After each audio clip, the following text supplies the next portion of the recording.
ma leen di ñaan ñun nañu concentré wu ci suñu coalition nañu concentré wu ci suñu programme nañu concentré wu ci suñu leader nañ communiquer ci suñu bopp nañ communiquer. Sénégalais surtout waa APR ak ñi nga xam dañoo bañ Guy Marius Sagna parce que su suñu féetee ak lu muy taxawee ak dëgg yu muy défendre di leen wax nekk leen ay nit bu leen jaawale lu bokkul politique bu mu leen tax a am yenn coxor yi politique bu mu tax ngeen bon politique bu mu tax ngeen nekk ay mala politique bu mu tax ngeen nekk ay mala dafa am loo xam ne bis boo leen ko foowee ngeen foo ne ay caaxaan la da ngeen xamul lu xew. damay jox exemple événement affaire de Mauritanie yi lan moo ko fi andi woon du gis ngeen ba ñu attaqué njabootu Sénégal fii lan la Sénégal yi doon def loolu acte de guerre pays à pays la loolu dafa dangereux tey Guy Marius Sagna lu ñu ko def nii tey ñun bu ñu gàttoon xel bu ñu def mooy bu dee école yeneen dëkk automatiquement dañuy gis Sénégalais yi vite fait bu ñu ciblé xam ne kii toggalee rek ñu attaqué ko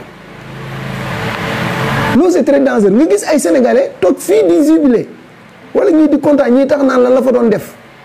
pour wax la ñii dañu nekkee ay mbaam ak ay xaj ak ay mala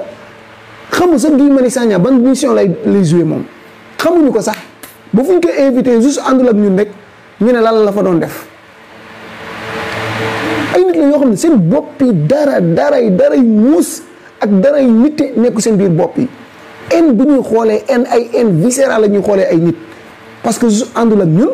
wala daf ñoo xeex ñun noonu la ñuy xoolee seen mbokk sénégalais te lii dafa jéggi mbiru politique du mbiru politique mbiru pays ak pays la dëkk ak dëkk du lu ñuy foowee war ñu ko foowee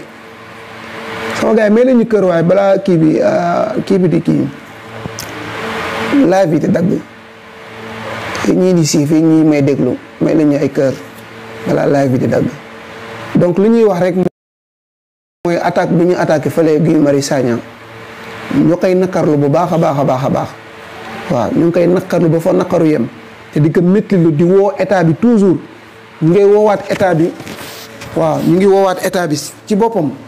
ñu gën a taxaw ci lii te mu gën a gaaw parce que bu ko defee yenn dëkk yi danañ ñu mën a respecté parce que bu loolu amul rek la prochaine fois keneen la ñuy attaqué koo xam ne pourtant Guy Marius Sagna moo siiw wala moo nekk koo xam ne bu ñu ko laalee au moins dina siiw mais am na ñoo xam ne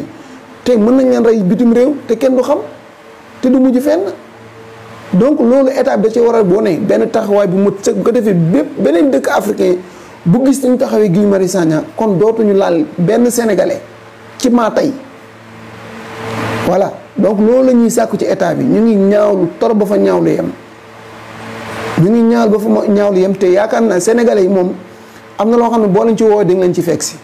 mën nañ leen toléré lool dañoo mën toléré mais kenn xamewu leen ñàkk fayda kenn xamewu leen ragal